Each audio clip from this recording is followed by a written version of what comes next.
past, this is describing exactly what happens because all pain is generated by the brain. And the brain is comprised of structures that can be described in the language of psychology by the functions of what they do.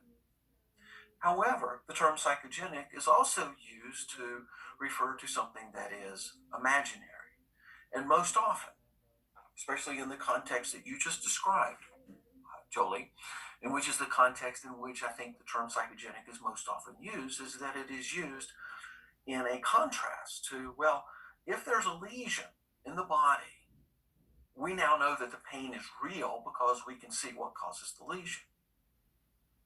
And this idea goes back to the 17th century, to Rene Descartes, who created this kind of duality between mind and body.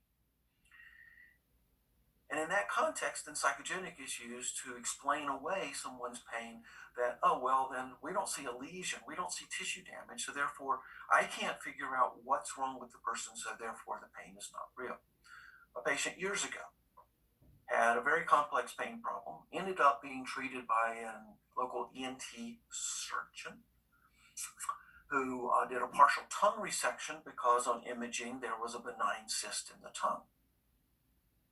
The surgeon decided that, well, that lesion, that cyst, must be what's responsible for the person's tongue because the areas more or less overlapped. And after the partial tongue resection, the person's speech was severely hampered. She said, I still have my pain. And the surgeon said, well, I am a surgeon. My surgery was perfect. Therefore, if you still have pain, that's a psychiatric problem. You must be delusional. And the individual called me. She'd been referred to me previously from another provider who wanted me to talk her out of her pain. This is me in my psychologist role. And I said, I don't talk people out of their pain. That's not what we do. She called me back and said, am I crazy? The surgeon told me I was because I still have pain. He could have just as easily said her pain was psychogenic in the way the term is typically used to explain away pain that we don't understand if we use a body-based focus as our only model for understanding the report of pain. And so my recommendation to the graduate students who take this course is just don't ever use the term psychogenic pain. Just don't ever use it. Because it will almost always engender some level of confusion from somebody somewhere. Thank you. So that was a long-winded answer to a critically important question. And it points back then to understanding the distinction between nociception and pain. You know, the core fundamentals that I outlined last week, they are absolutely essential at getting us away from this disease model focus that says all pain has to have a lesion. But it's very clear, not all lesions have pain.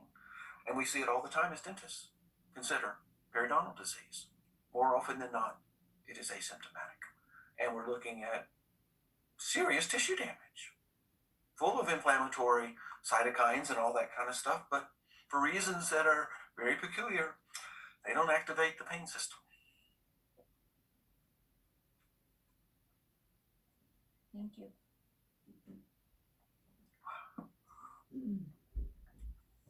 I don't see any comments in the chat, and I think this is a wonderful way to end the session. And I once again thank you for being with us today and being part of ODS 834. Okay. Thank you. Everyone.